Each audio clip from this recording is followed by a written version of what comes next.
നിങ്ങൾക്ക് വന്നിരിക്കുന്ന cards first card creator എന്ന് പറയുന്ന കാർഡാണ്. അപ്പോൾ യൂണിവേഴ്സ് നിങ്ങളോട് പറയാൻ ആഗ്രഹിക്കുന്നത് നിങ്ങൾക്കുള്ളിൽ എന്തും ക്രിയേറ്റ് ചെയ്യാനുള്ള ഒരു ക്രിയേറ്റീവ് എനർജി ഉണ്ട്.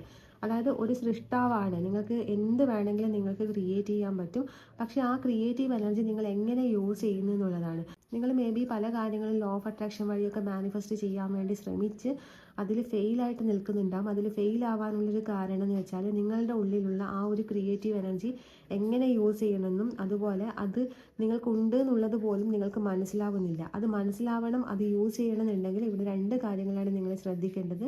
Totality, innocence. ടോട്ടാലിറ്റി എന്ന് പറയുമ്പോൾ നിങ്ങളുടെ ഗുഡ് ക്വാളിറ്റീസ് ഉണ്ടാകും, ബാഡ് ക്വാളിറ്റീസ് ഉണ്ടാകും. നിങ്ങളുടെ എല്ലാ ഭാഗത്തെയും നിങ്ങൾ ആക്സെപ്റ്റ് ചെയ്യുക എന്നുള്ളതാണ്. അതായത് നിങ്ങളുടെ ഫിസിക്കൽ അപ്പിയറൻസ് അല്ലെങ്കിൽ നിങ്ങളുടെ ഒരു മെൻ്റൽ സ്റ്റേജ്, എല്ലാ ഭാഗത്തെയും നിങ്ങൾക്ക് വെറുക്കുന്ന നിങ്ങളുടെ ഭാഗം ഉണ്ടാവും, നിങ്ങൾക്ക് ഒട്ടും ഇഷ്ടപ്പെടാത്ത ഭാഗമൊക്കെ ഉണ്ടാവും. ആ ഭാഗങ്ങളൊക്കെ ആക്സെപ്റ്റ് ചെയ്യുന്നിടത്ത് നിന്ന് നിങ്ങൾക്ക് ആ ഒരു പവർ പുറത്തോട്ടേക്ക് വരും. കാരണം നിങ്ങൾ ആദ്യം നിങ്ങളെ ആക്സെപ്റ്റ് ചെയ്താൽ, പൂർണ്ണമായിട്ടും ആക്സെപ്റ്റ് ചെയ്താൽ മാത്രമേ നിങ്ങൾക്ക് ആ ക്രിയേറ്റീവ് എനർജി പുറത്തോട്ടേക്ക് വരും. അതുപോലെ ഇന്നസെൻസ് എന്ന് പറയുന്ന കാർഡ് വന്നിട്ടുണ്ട്. അത് നിങ്ങളുടെ ഇന്നർ ചൈൽഡിനെയാണ് ഇവിടെ കാണിക്കുന്നത്.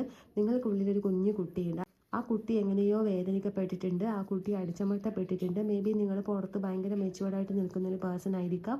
പക്ഷെ നിങ്ങളുടെ ഉള്ളിൽ ഒരു കൊച്ചു കാര്യത്തിൽ പോലും സന്തോഷം കണ്ടെത്തുന്ന ഒരു കുഞ്ഞു മനസ്സുണ്ട്. ആ ഒരു മനസ്സിനെയാണ് ഇവിടെ ഇന്നസെൻസ് കാണിക്കുന്നത്.